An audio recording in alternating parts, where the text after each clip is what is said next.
Greetings and salutations. This is Jason Miko bringing to you an audio version, the spoken word, of my weekly column on Macedonian matters. The English version is published on Medium.com, and the Macedonian version is published on Svest.mk. This week's column, which is published on Monday, December 31, 2018, the very last day of the year, is titled in the form of a question, and it is, R.I.P. Republic of Macedonia? Not a very uplifting title for a year-end column, eh? Sorry about that. I'll get to the good news in a moment. But first, here's an arresting thought.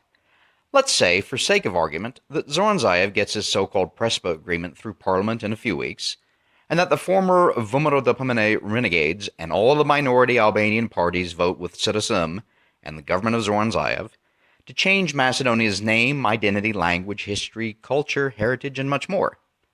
At that point, in order for the changes to take effect, President Ivanov must approve of the changes. And as we know, and as President Ivanov said last week in no uncertain terms, he will not sign anything that harms and has the potential to destroy the Republic of Macedonia. In fact, in his year-end address to the people and to the Parliament, he reminded the Macedonian people that in giving the mandate to form a government to Zoran Zaev back in 2017, he demanded that Zaev give his written guarantee that he would not undertake a number of activities that would harm Macedonia. And we all know that Zaev has done the opposite, which is why President Ivanov explains in his annual address why he did not sign the so-called law on languages and why he will not sign the so-called Prespa agreement. It may take you 20 to 30 minutes to read it, but I strongly urge you to read his entire speech, and I have the link on my page. President Ivanov elegantly, eloquently, and forcefully defends the Republic of Macedonia, the Macedonian people, the citizens of the Republic of Macedonia, and every aspect of what makes Macedonia a home and unique. I have also posted highlights of his speech at another link, with the entire address as well. Now, at this point then, the Parliament of Macedonia has passed the agreement and the President refuses to sign it. Our Greek friends, of course, will go ballistic. First, will they vote for it in their parliament if President Ivanov has not signed it, meaning it is not legally valid? Second, we know that the Greeks will put enormous pressure on everyone in Macedonia, on the government of Zoran Zaev, on every political party in Macedonia, on every individual in Macedonia, and on the international community everywhere to start referring to Macedonia in a, quote, good faith effort, unquote, as they will likely say, as, quote, North Macedonia, and to start to referring to the Macedonian people as, quote, of the Republic of North Macedonia, and the language as, quote, South Slavic, and as, quote, the language of the Republic of North Macedonia, etc. Now, how do I know this? Because they have already started demanding this, and some in the international community have already started using these terms. Next, the question then becomes, what does the government of Zoran Zaev do? Do they acquiesce and agree to Greek demands? Do they kowtow to their Greek overlords? Do they abase themselves and start using these terms? I'm not entirely sure of the answer, but the truth is, we will know very soon. Of course, we know what President Ivanov will do. We can be assured of what Svest.mk and their members of parliament will do. And we know for damned sure what the majority of Macedonians will do.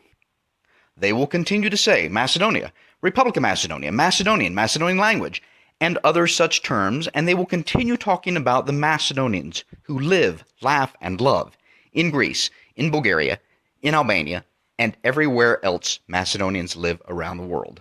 Why? Because this is the truth, and the truth sets you free.